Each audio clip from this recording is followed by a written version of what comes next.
जय जगन्नाथ। नमस्कार दर्शक बंधु, मो ज्योतिर्विद ब्रज किशोर मोर चैनल कुंडली रस तरफ आपण मानकु स्वागत।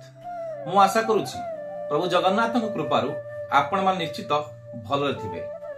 तेबे वीडियो टी देखिबा पूर्व मोर ए चैनल टी सब्सक्राइब करंतु, लाइक कमेंट एवं शेयर करंतु। आउ नुआ नुआ वीडियो रो नोटिफिकेशन पाइबा पई बेल आइकन को ऑल करंतु। दर्शक बंधु, मु आज आपण मानक पई एक नूतन वीडियो नै आसीछि।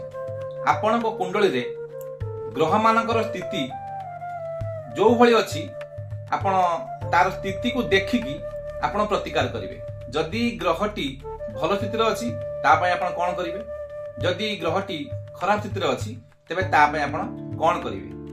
तेबे वीडियो टी को स्किप न करी संपूर्ण देखंतु।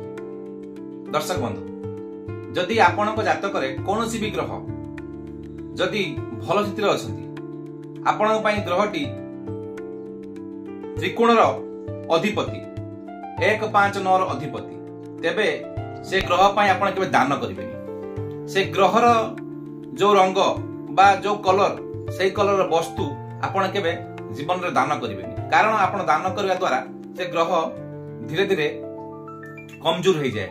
आ कमजोर हो गले से आपण को भल फल दे परिबनी।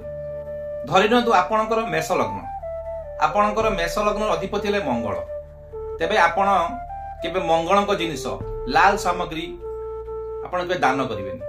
तत्संग संगे आपण पंचमाधिपति ले रवि, रवि को पाई मध्य कोनोसी जिनिस दान करिवे नाही। जेमिति कि गुड़ मध्य आपण दान करिवे नाही, तंभा जिनिस आपण दान करिवे नाही। आपण नवमाधिपति ले बृहस्पति, बृहस्पति सामग्री जेपरि हळदी, हळदिया कलर पोशाक बा वस्त्र आपण केबे दान करिवेनी। जदि आपण एई तीनोटी ग्रहर कोनोसी सामग्री दान करूछंती तेबे ग्रह दुर्बल हे जिवो, आउ एमानक पाखरु पाउथिबा फल आपण पाई परिबे नाही। एई ग्रह मानक हम कोन करिबा? जो ग्रह आपणकर कारक ग्रह बा आपणकर त्रिकोण रो अधिपति, तो सेई ग्रह मानक पई आपण रत्न धारण करि परिबे। जदि ग्रहटी भल स्थिति रे अछि, डिग्री कम रे अछि किंबा अस्त हो जाइछि, तेबे सेई ग्रहर आपण रत्न धारण करंतु। रत्न धारण करबा द्वारा ग्रहर बल बढ़ी थाए एवं ग्रहटी आपणक जातक पई भल फल देई थाए। ठीक सेही परी आपणक जातक रे जदि कोनोसी ग्रह खराब स्थिति रे अछंती किंबा अकारक ग्रह होइछांती, जेमिति कोनोसी ग्रह आपणकर 8 नंबर ग्रहर स्वामी, 6 नंबर ग्रहर स्वामी किंबा 12 नंबर ग्रहर स्वामी होइथांती एवं आपणक जातक पई से क्षति पहुंचाउ थांती, तेबे आपण सेही ग्रहर दान करंतु।